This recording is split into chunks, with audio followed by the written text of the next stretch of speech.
السلام علیکم ورحمۃ اللہ وبرکاتہ۔ الحمدللہ رب العالمین والصلاة والسلام علی سید المرسلین، اما بعد فاعوذ باللہ من الشیطان الرجیم، بسم اللہ الرحمن الرحیم۔ درود پاک پڑھیں۔ اللہم صلی علی سیدنا و مولانا محمد معدن الجود والکرم وعلی آل سیدنا و مولانا محمد مبارک وسلم۔ الصلاۃ والسلام علیک یا رسول اللہ صلی اللہ تعالی علیہ وسلم۔ واہ کیا مرتبہ غوث ہے بالا تیرا، واہ کیا مرتبہ ہے غوث ہے بالا تیرا، اونچے اونچوں کے سروں سے قدم اعلیٰ تیرا۔ سر بھلا جانے کوئی کیسا تیرا، اولیاء ملتے ہیں آنکھیں وہ ہے تلوا تیرا۔ الحمدللہ ذکر غوثیہ کی آج ہماری 18ویں محفل ہے، اور الحمدللہ ہم نے اپنی پچھلی تمام تر محفلوں میں تعلیمات غوثیت اور غوث اعظم کی زندگی، کیا آپ کی زندگی کا طرز عمل تھا، آپ کس طریقے سے سخاوت والے تھے، رحم و کرم والے تھے، آپ کس طریقے سے لوگوں کی حاجت روائی کیا کرتے تھے، کس طریقے سے لوگوں کو اللہ کی مخلوق کو فیضان پہنچاتے تھے، کس طریقے سے فیض دیتے تھے۔ آج انشاءاللہ تبارک و تعالیٰ سرکار غوث پاک کی ایک اور خوبی جس کو ہم رحم اور کرم کہیں گے، انشاءاللہ اس پہ ہم گفتگو کریں گے۔ سرکار بغداد شہنشاہ جیلاں حضور پر نور سرکار سیدی غوث العظم دستگیر کہ رحم اور کرم کا کیا کہنا، کہ آپ کی ذات رحم و کرم کا دریا تھی، اور ہر وقت آپ کے رحم و کرم کا دریا جاری رہا کرتا تھا۔ اتفاق سے غوث پاک کو غصہ نہیں آتا تھا۔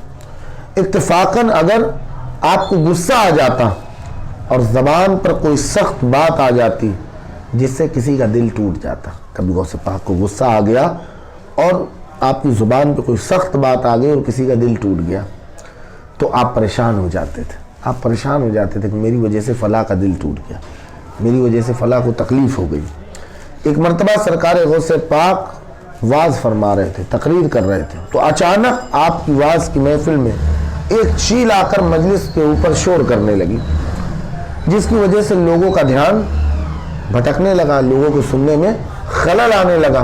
تو سرکار غوث پاک کو ایک دم جلال آ گیا، اور آپ نے اس جلال میں چیل کی طرف دیکھ کر فرمایا کہ اے ہوا تو اس چیل کا سر اڑا دے۔ اتنا کہنا تھا کہ ایک ہوا تیزی سے چلی اور چیل کا سر اس کے جسم سے الگ ہو کر گر پڑا اور چیل زمین پہ آ کر گر گئی۔ پھر سرکار غوث اعظم نے اپنا واز مکمل کیا، اور واز مکمل کرنے کے بعد آپ منبر شریف سے نیچے تشریف لائے، اور تشریف لا کر آپ نے اس چیل کے سر کو دھڑ سے جوڑا، اور جوڑنے کے بعد بسم اللہ شریف کہہ کے اس کے اوپر اپنا مبارک ہاتھ رکھا، تو وہ مری ہوئی چیل پھر سے زندہ ہو گئی اور زندہ ہو کر اڑ گئی۔ تو یہ سرکار غوث پاک کا جلال بھی، یہ دیکھیں کہ جلال آ گیا تو چیل کی گردن اڑا دی۔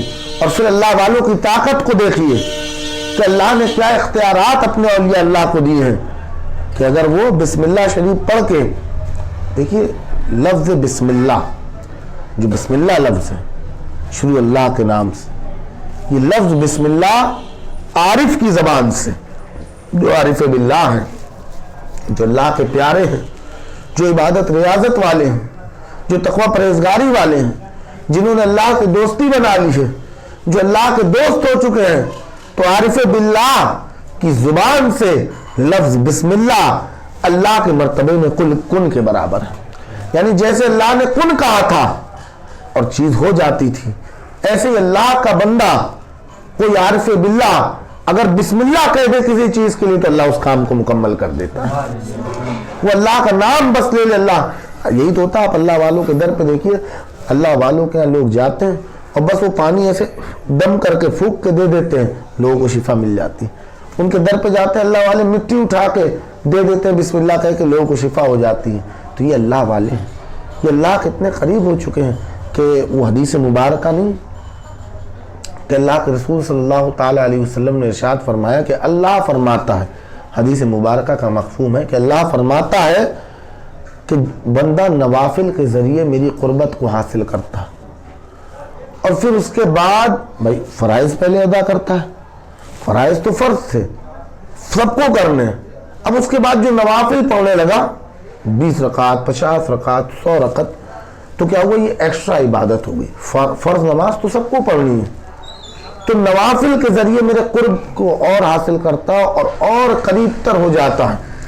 اور ایک لمحہ یہ آتا ہے کہ زبان اس کی ہوتی ہے، بولنا میرا ہوتا ہے، ہاتھ اس کے ہوتے ہیں، کرنا میرا ہوتا ہے، پیر اس کے ہوتے ہیں، چلنا میرا ہوتا ہے، زبان اس کی ہوتی ہے، کہنا میرا ہوتا ہے.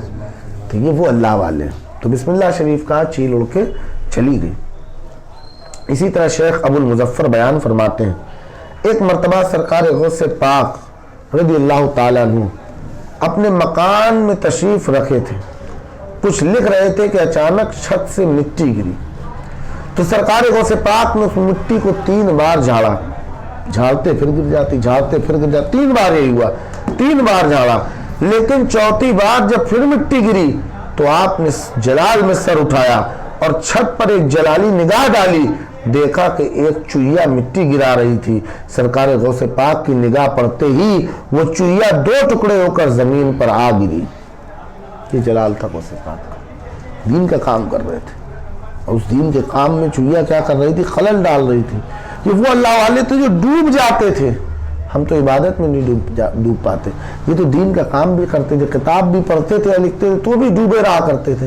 اور اسی حالت میں جب کچھ اڑچن آتی تو جلال کی کیفیت طاری ہو جاتی. تو جلال کی نگاہ ڈالی، چوہیا گری اور 2 حصے ہو کے زمین پر گری.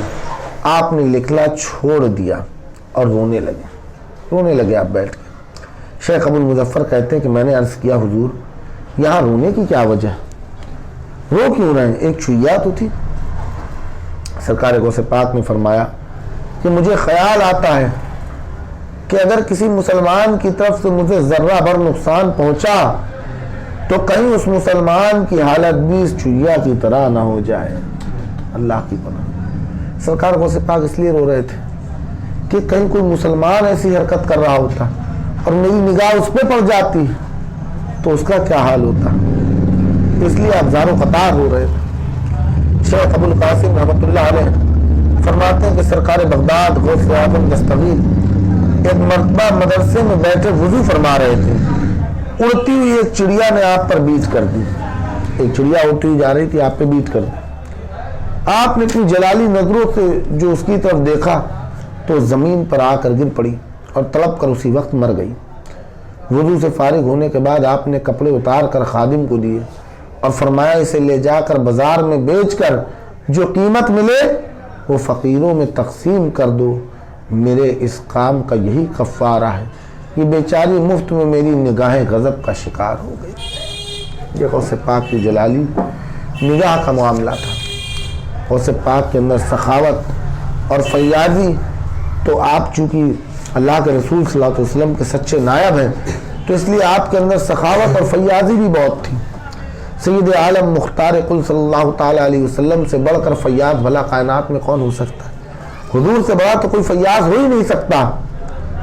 اہل بیت کی قربانی اور فیاضی دیکھ کر انسانیت کو حاتم طائی کی سخاوت کی داستان اپنے دل و دماغ سے بلانے پر مجبور ہونا پڑا. پہلے بڑا فیمس تھا حاتم طائی، کہ حاتم طائی بھی بڑا سخی تھا، بڑا فیاض تھا، بڑی قربانی دینے والا تھا. لیکن جب اللہ کے رسول اور ان کی آل نے قربانیاں پیش کی تو آپ کی فیاضی، آپ کی سخاوت دیکھ کے لوگ حاتم طائی کو بھول گئے، اس کی سخاوت کو بھول گئے. خود اپنے آپ کو بھوکے رہ جاتے تھے مگر دوسروں کا پیٹ بھر دیا کرتے تھے. ایسا بھی ہوا کہ 2 مہینے گزر گئے اور میرے آقا کے کاشانہ نبوت میں چولہے سے دھواں نہیں اٹھ سکا. گھر کا تو یہ حال، مگر پیغمبرانہ شان یہ کہ صبح سے شام تک نبوت کے ہاتھوں کے ذریعے ہزارہ بکری تقسیم ہوتی تھی، مدینے کی گلیوں میں دولت برس رہی تھی. خود کے گھر کا حال یہ تھا کہ چولہا نہیں جلتا تھا مہینے بھر. لیکن شان نبوت اور نبوت کی کہا جائے کہ آپ کا حال یہ کہ پیغمبرانہ شان یہ آپ کی کہ صبح سے لے کے شام تک ہزارہ بکریاں اور دولت تقسیم کر دیا کرتے تھے. پیارے مصطفیٰ صلی اللہ تعالیٰ علیہ وسلم کی جب یہ شان ہے تو سرکار غوث پاک کے اندر بھی یہ خوبی کیوں کر نہ پیدا ہوتی. چنانچہ آپ بھی بڑے مہمان نواز اور بڑے سخی تھے. آپ کی بخشش اور عطا کی کوئی انتہا نہیں تھی. کروڑوں روپے آج کے زمانے کے آپ اپنے ہاتھوں سے تقسیم فرما دیا کرتے تھے، عموماً مہمانوں کے ساتھ کھانا تناول فرماتے، آپ کا دسترخوان بہت وسیع تھا۔ الحمدللہ۔ تو یہ غوث پاک کی سخاوت اور فیاضی ہے کہ آپ حضور اکرم صلی اللہ علیہ وسلم کے نقش قدم پہ چلنے والے تھے۔ تو سرکار غوث پاک کی سخاوت اور فیاضی کے بارے میں مکمل طور پہ انشاءاللہ ہم لوگ اپنی کل کی محفل میں گفتگو کریں گے۔ وما علینا الا البلاغ، استغفر اللہ ربی من کل ذنب واتوب الیہ، حق لا الہ الا اللہ محمد رسول اللہ صلی اللہ تعالی علیہ وسلم۔